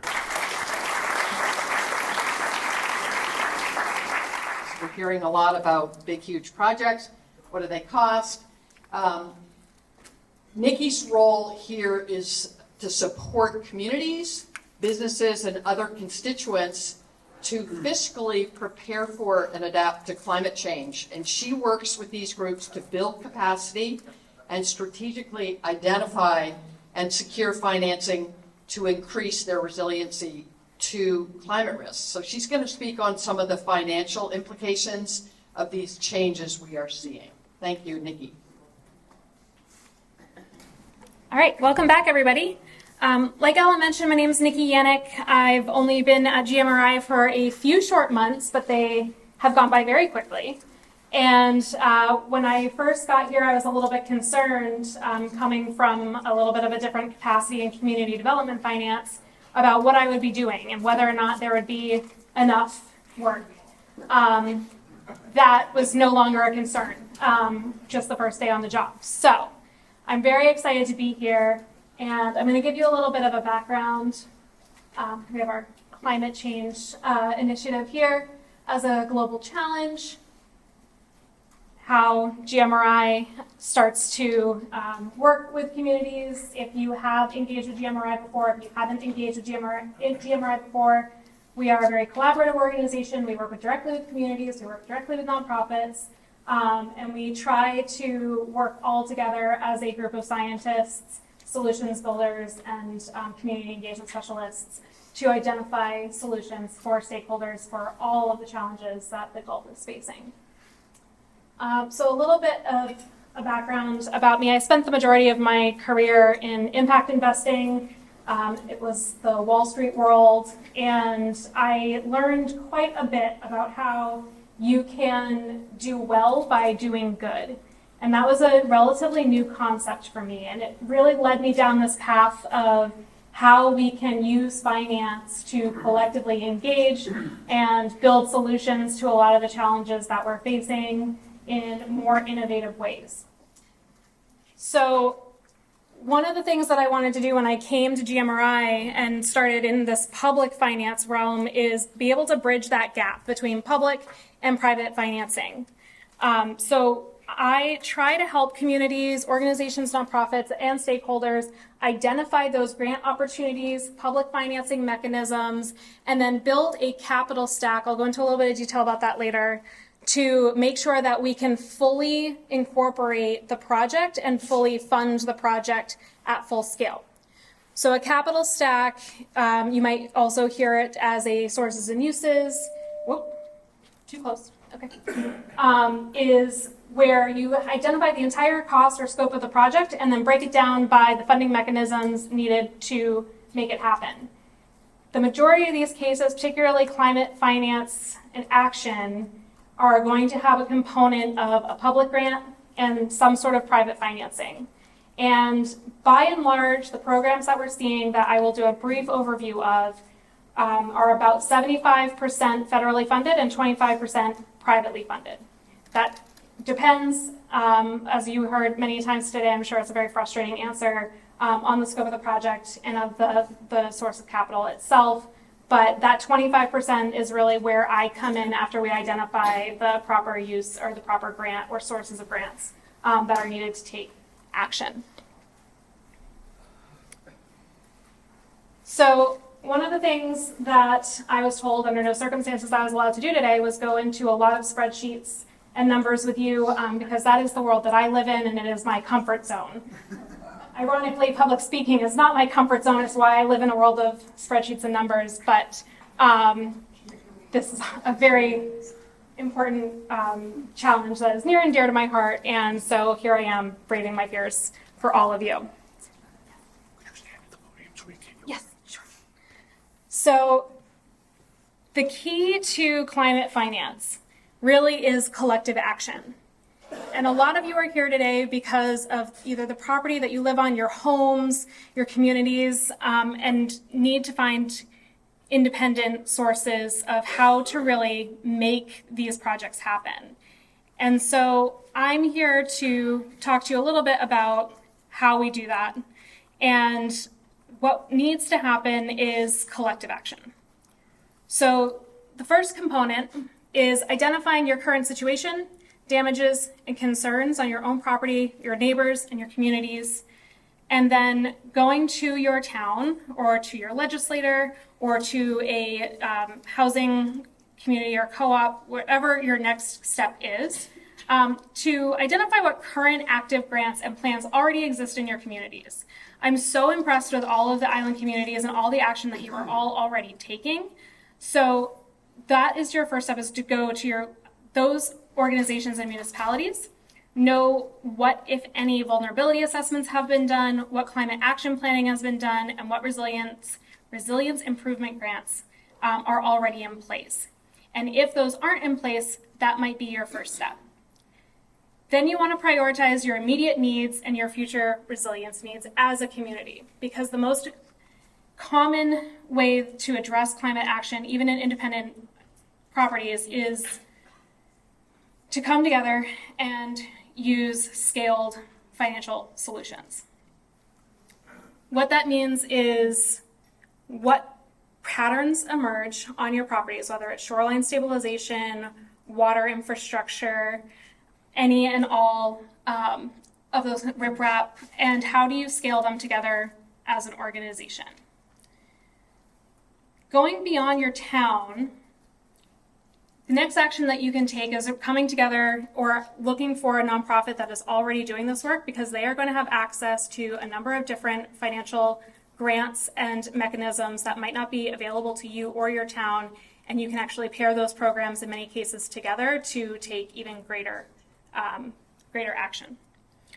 One of the things that you can do through this is identifying a nonprofit that is either in the process of planning or supporting planning, and bringing in financial mechanisms that are financial grants that are directly for nonprofits, or a nonprofit to nonprofit grant making mechanism, and then pairing it with a town for a collective action, whether it is your town or a series of towns, to really have a scaled impact. So I'm going to go over a brief kind of bird's eye view of the landscape of financial mechanisms that are currently in place. You might have heard about the Bipartisan Infrastructure Law and the Inflation Reduction Act.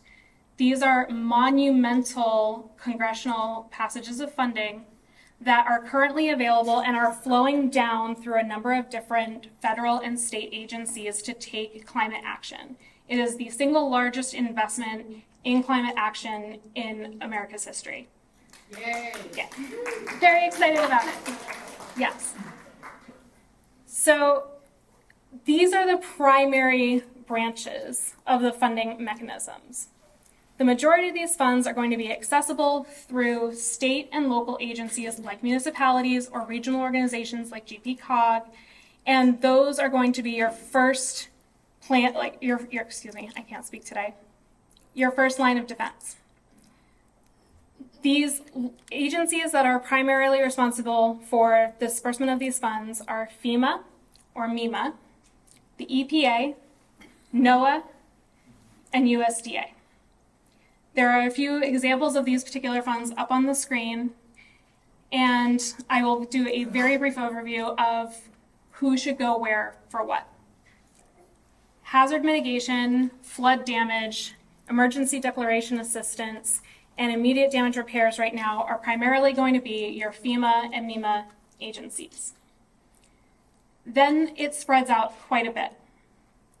There are grant programs through the EPA, including the Collaborative Problem-Solving Cooperative Agreement Program, that's quite a mouthful, and the environmental education grants that can be used collectively with towns and nonprofits to educate your populations about the sources of information and the strategies that are available for climate action and mitigation, and can be a really great starting point to understand the scope of the need in your individual communities.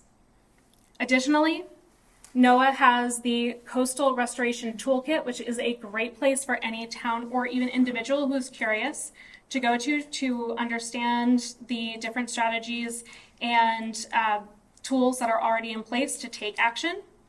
And the National Coastal Resilience Fund, that is going to be your best line of action for nature-based solutions. USDA also has resources for municipalities and communities, including revolving loan funds and water and environmental infrastructure funding programs that are used to take more collective action, like saltwater intrusion and other major infrastructure investments that community might need to take. These investments can also be made at a collective scale. So not just your individual communities, but your communities pooling together or using an organization like GPCOG or even the state to apply for these funds on your behalf. In addition, private financing is also available not only for municipalities and community organizations, but also for individuals. There are a number of loans through community banks, organizations like Coastal Enterprises, and also FEMA and other government agencies that can be used to support rebuilding and rehabilitation to take climate action. You should also be talking to your insurance providers about what is a covered cost and what can be reimbursed for building back either stronger or better before. There are also a number of nonprofit grants. There were too many to put on this slide, but some of the big ones that are really instrumental both for private and for municipal action are the National Wildlife Foundation and the Robert Wood Johnson Foundation for Environmental Action. These are a broad scope of some of the programs that are currently available. The state of Maine also has programs that are currently available, and just like we've heard many times today, and is a difficult answer to give you, is it really depends on your particular case and what is needed, which is why taking collective action is so important, to understand your needs and work together as a community so that you can scale impact at the right capacity to take action as a group. It's also the most effective and cost-effective way to do so. Oh, that wasn't the end of the show, but that's okay. So one of the things that I did want to mention to you is if you have not reached out to those communities and to identify what programs are already available and what action has been taken place, please do so. But GMRI is also here to serve as a resource, not only for you and your communities, but for nonprofits and other collective action at large, so that we can take you from vulnerability assessments all the way to project implementation. So with that, I will take any questions. Actually, I will not take any questions. I will take any questions later.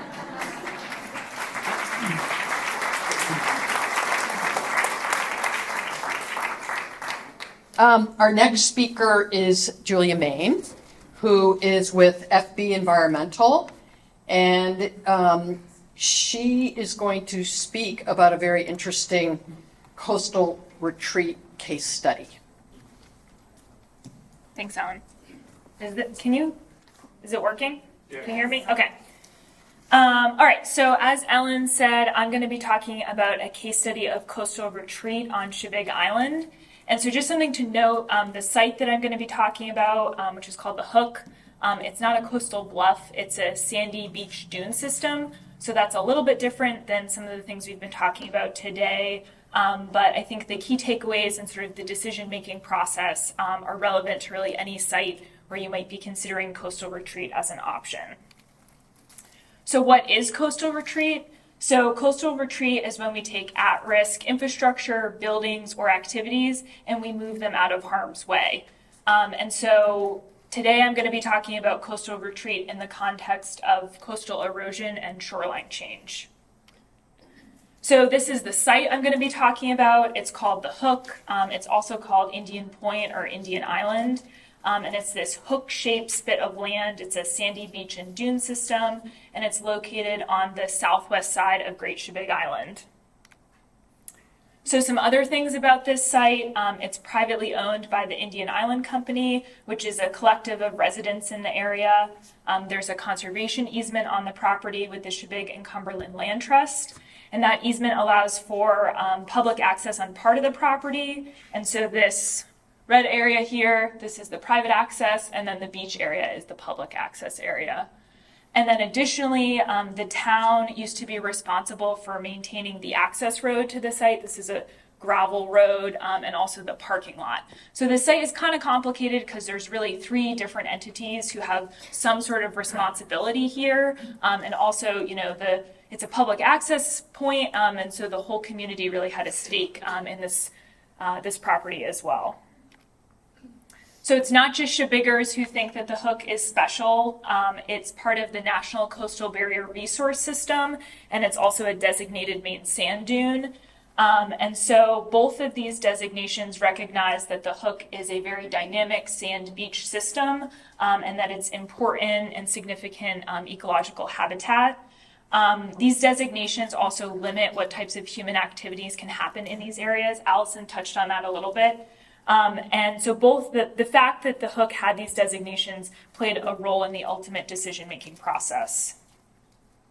So what did happen at the Hook? So this is a picture from the early 90s, and you can see there's this is my sister, not me. And you can see that there's this big sandy beach area here. The dunes are really high, and then there's this wooden bulkhead back here. And that was providing some shoreline stabilization to help protect the road. So just keep this picture in mind as I move through the next few slides. So as I said, this is a dynamic system. It had been shifting and changing for generations. But in recent years, we saw some pretty significant shoreline changes that started this conversation in the community. So this is what the shoreline looked like in 2020. And so you can see there's this path that leads from the parking lot to the beach. There's the big sandy beach area, the bulkheads right here with the dunes behind it, and then the access road and the parking lot. And so at this point, there was some erosion around the road, but it was pretty intact. So this is what things looked like in 2020, and just keep an eye on these 2 points as I move to the next slide. So this is what the shoreline looked like in 2021. So there were some pretty substantial changes. The path here was completely gone. The beach had migrated all the way to the edge of the parking lot. There is erosion along the road behind the bulkhead. And so these are some photos that show what it looked like on the ground. So you can see it was, some pretty significant erosion issues. And so at this point, there was concerns about access to the site, and the road was closed to cars because they're worried that these erosion areas would make it not safe to drive down here in a car. So this really started the conversation about access and parking and what type of access could happen at this site and could happen safely at this site.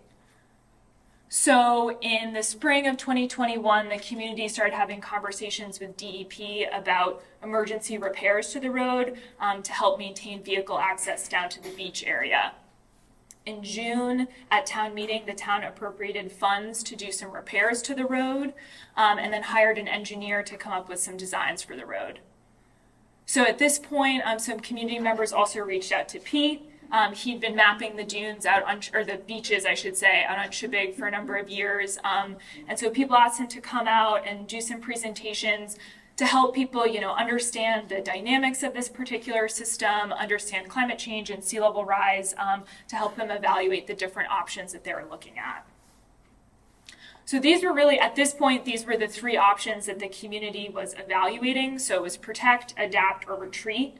And so the protect option was really about stabilizing the shoreline, repairing that bulkhead, building up that bulkhead wall to help protect the road and maintain vehicle access down to the beach. There was also a lot of interest in living shoreline approaches, which we've talked a little bit about today. And this is providing some more natural shoreline stabilization, like the work that Pete's done out at Popham. And so that was definitely something that the community was considering. Then retreat, for this site, that really meant adjusting the access, closing the road to vehicles, making it pedestrian access only, and then moving the parking area to a less vulnerable location. So on one end of the spectrum, you had shoreline stabilization, protecting the road and maintaining vehicle access. And then on the other end of the spectrum, you had losing vehicle access, but maintaining or preserving the natural processes of the system. And so that was really what the community had to reckon with and, understand kind of what was most important at this site and, what were their values in relation to this site. So then in 2022, the engineer presented designs to the community, and there was really two options. There was a short-term option, which was sort of a temporary seasonal stabilization measure, which the engineer even admitted was not going to be particularly effective for the type of erosion that this site was experiencing. There was also a long-term shoreline stabilization approach, which was basically a retaining wall that would run along the road. And that could potentially have some negative impacts on the rest of the system. And also the estimated cost for that was about $1 million, they said. So at this point, the community kind of took a step back and really reevaluated whether shoreline stabilization was the best approach for this particular site, whether they could really afford that. And also if it kind of aligned with their values for this site. So in June at town meeting, the town decided not to spend the money that had been appropriated on repairs to the road. And then later that summer, there was a workshop with all of the partners to kind of chart a path forward and really figure out what to do next. And so Pete attended that workshop. Thank you, Pete. I think he's wearing the same shirt. And so I think this was really important. He and others provided a lot of education and outreach that helped people understand the system and how the different types of options, what they would actually look like in this system. And again, that really helped people make an informed decision.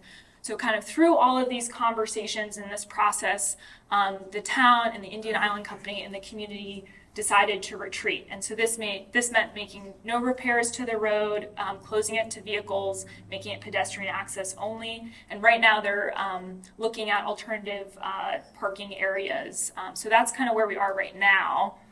And then the December 2022 storm happened. And so the decision to retreat had already been made, but this was really devastating to this site. It's a southwest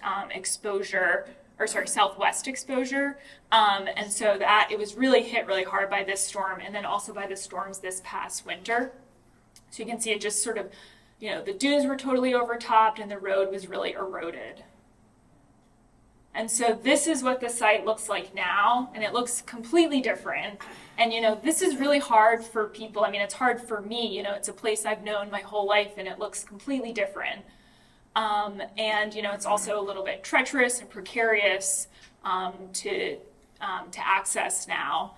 And so I think for a lot of people, these last few storms really emphasized a lot of the things that Pete and others had been talking about the inevitability of shoreline change at this site.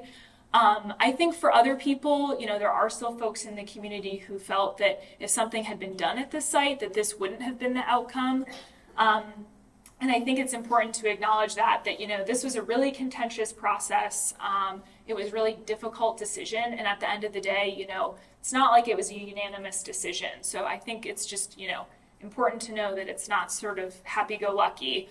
And so right now the community is also thinking about, what are some options for actually restoring this area and, kind of trying to return it to sort of what makes it so special. So why did the community decide to retreat? I think one of the things that was really important here was all the education and outreach that was done by Pete and by others. And this really helped the community to develop a better understanding of the sand dune processes of this particular site, the coastal barrier resource designation, and also the climate change impacts at this site. It helped people to make a more informed decision and to really understand how the different options aligned with their values. So additionally, the short-term stabilization option was not going to be very effective, and then the long-term shoreline stabilization option was going to be very expensive and also potentially have negative environmental impacts. And then finally, the extreme storms that we experienced over the last couple of years also made people question whether doing shoreline stabilization at the site, how effective would it really been during those storms. So, what are the key takeaways for all of you? I think the first takeaway is that retreat can be a viable option, and it is worth considering. I think that our first reaction is often that we need to protect. And I think especially after the storms this winter, that's where a lot of people are at right now. But sometimes retreating can be the best option or could be the right option for you. And it might align better with what's most important to you about a particular area or particular site. Deciding to retreat is not going to be easy. This was a very emotional process for Shebig. There's a sense of loss, I think, that comes with deciding to retreat. And so be prepared for that. And, I think it can be the right decision, but it doesn't mean it's going to be easy. And then finally, listen to what nature is telling you about your particular site. I think this is ultimately what happened at the Hook. Basically, nature was saying, we're going to take this shoreline whether you like it or not. And I think the community heard that and said, okay, we're going to let the shoreline do its thing, and then we're going to continue to use the beach in, whatever state it ends up in. So, yeah, that's great. I was also short.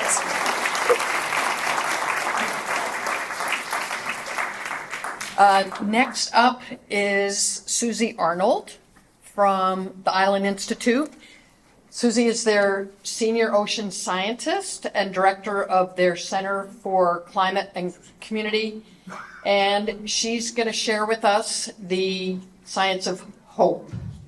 So thank you, everyone. It's good to be here. Forgive me if I'm not on my A game today. I've been taking care of a sick child for the last 4 days. It's rather exhausting.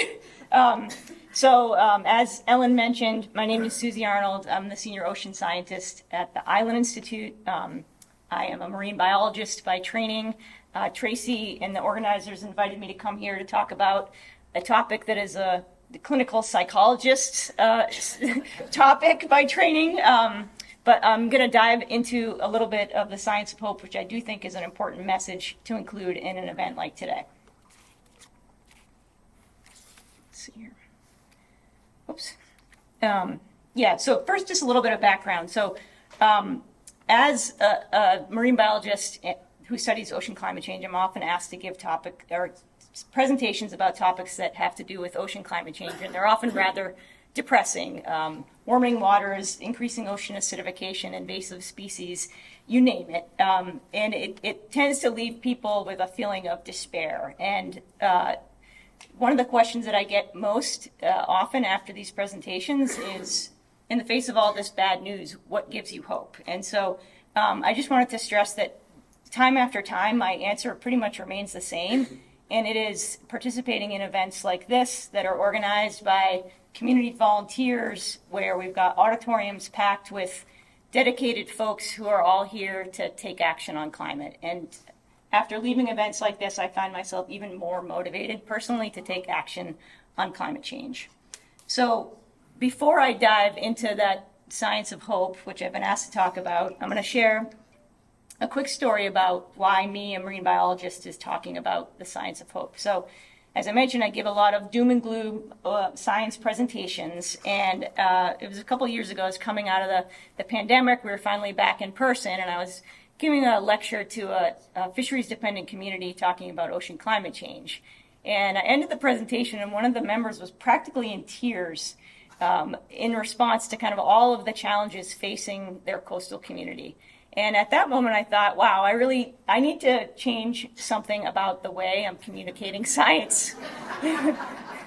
And I had recently participated in a staff training at the Island Institute where we were introduced to the concept of the theory of the science of hope. And seeing that urgent need for hope, I thought I'd do a little bit more digging into what that was all about. So I'm going to share with you, again, what I've learned from my perspective about the science of hope. So what I've learned is that really hope is more than just a feeling. Just as we can measure changes in climate variables, we can also, or psychologists can also measure hope, and they've been doing so for more than 30 years. So when I began digging into this, I typically read publications about ocean acidification. I actually found that there are more published scientific articles about the science of hope than there are about things like ocean acidification. So it really is a robust body of literature that has been going on for over 30 years. And so the hope theory construct is really about three different parameters. One is goal setting. You really have to have a meaningful goal. And this is a meaningful goal that means something to you, not that means something to someone else, but that you have to have a real passion behind achieving that goal. Secondly, you have to have agency thinking. So you have to have the knowledge and the determination that gives you the confidence that you can achieve your goal. And so some ways to improve your agency and get that knowledge is by attending things like you're doing today. And lastly, you have to have pathways thinking. And this is having a plan and the willingness to modify or adjust your plan. So importantly, hope is more about optimism. It's very much about taking action. And without the pathways thinking, it's merely wishful thinking.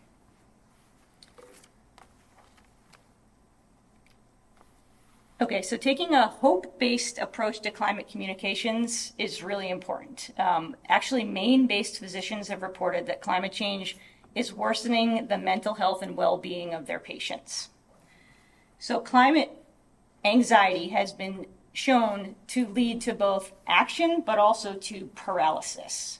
So importantly, hope has been shown to increase climate action more than anxiety. So taking this frame can be more effective than simply sharing facts about a problem. Hence the real need to promote feelings of constructive hope to encourage climate action. Now, particularly with youth who may be experiencing climate anxiety, particularly those around the age of high school where they can really understand the consequences of climate change and how it's going to impact their future, it's important to create opportunities for discussion and supply opportunities for them to exercise their agency and avenues for them to take meaningful action. And lastly, this last publication that you can see folks from GMRI might recognize, it came from a symposium that was done, I think, back in 2019, maybe. Anyway, several years ago, about the Gulf of Maine in 2050. And this was a social scientist who presented on this at that symposium. But it was really about empowering hope-based climate change communication techniques for the Gulf of Maine. And the message there was that communication models that further engagement the most in climate conversations have three things. They have the head, so there's the understanding of climate change, the heart, and then the hands, which is giving them an intention to participate.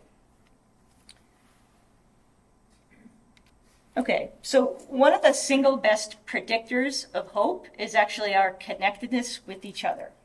Meaning an important component to nurture hope is through social outlets, like showing up for this event or getting involved in a local climate action group.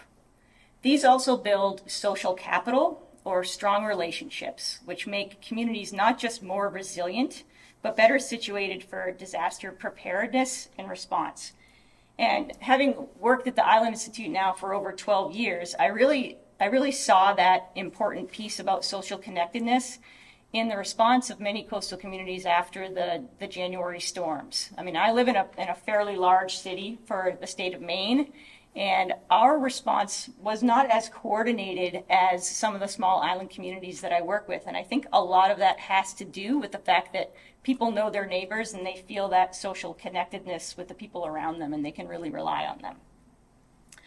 So these types of engagements are also critical so that people can see themselves in the solutions that we choose to tackle to take on climate change. Solutions can come from the top down all we want, but in order for a community really see themselves in completing that strategy or moving towards that action, they need to be able to see themselves in that solution.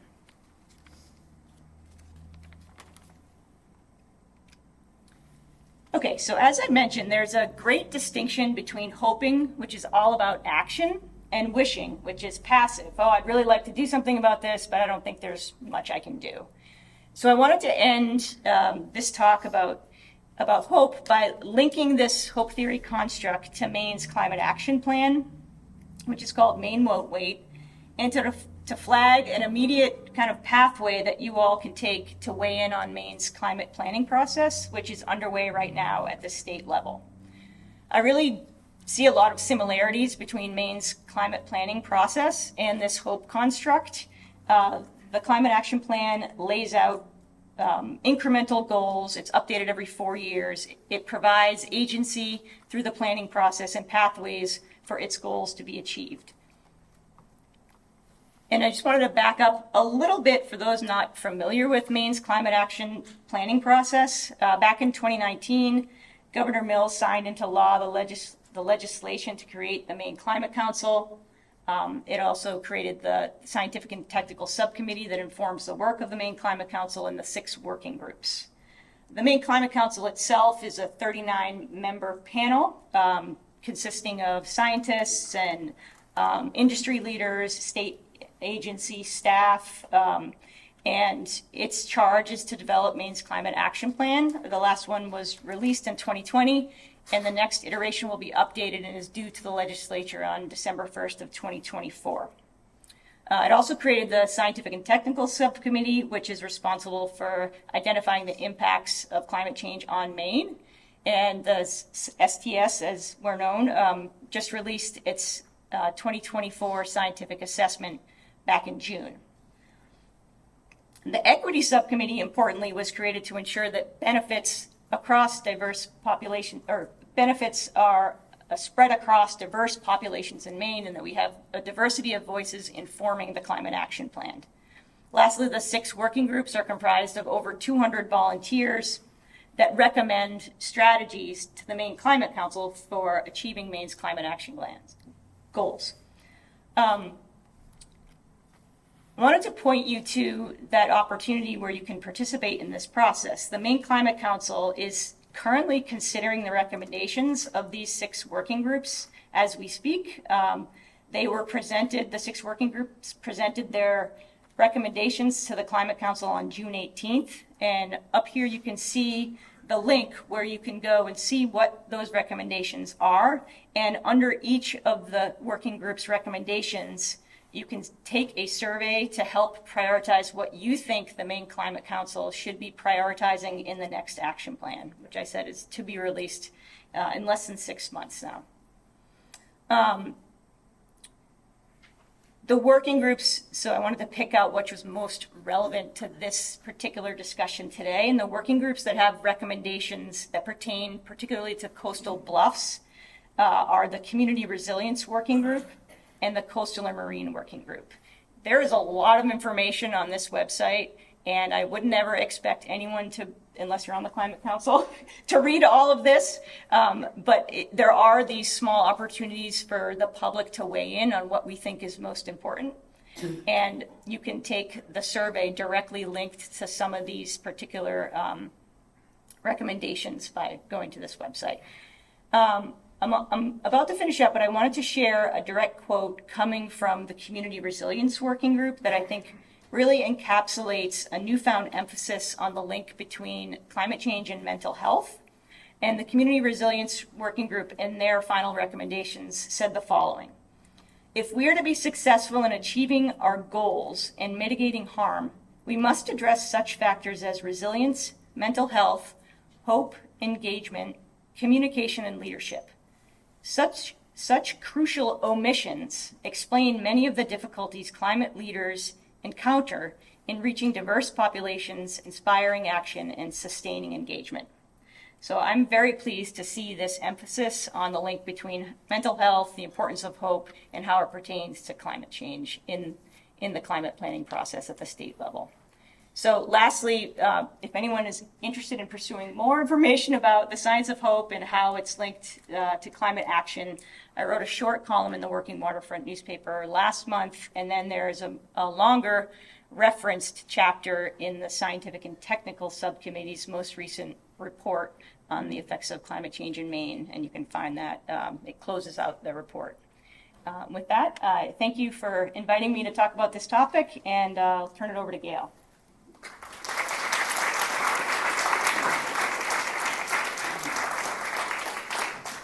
Thank you, Susie. And our last speaker of the day is Gail Bowness from here at GMRI. And Gail manages the Municipal Climate Action Program at the Climate Center here.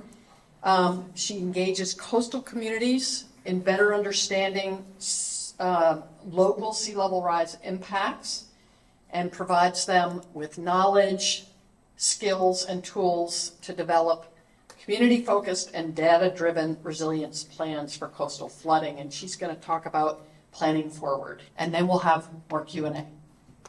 Great. Thanks so much, Ellen. I started my work on sea level rise alongside with Ellen several moons ago. So Tracy asked me to kind of close out today. So I first want to do so in thanking all of our expert panelists in providing us with their knowledge, their training, their professional lived experiences, their expertise, and their resources. All of that is just so invaluable into this kind of quest that we're all starting to build resilience, which is what we'll chat about in a minute. Yep.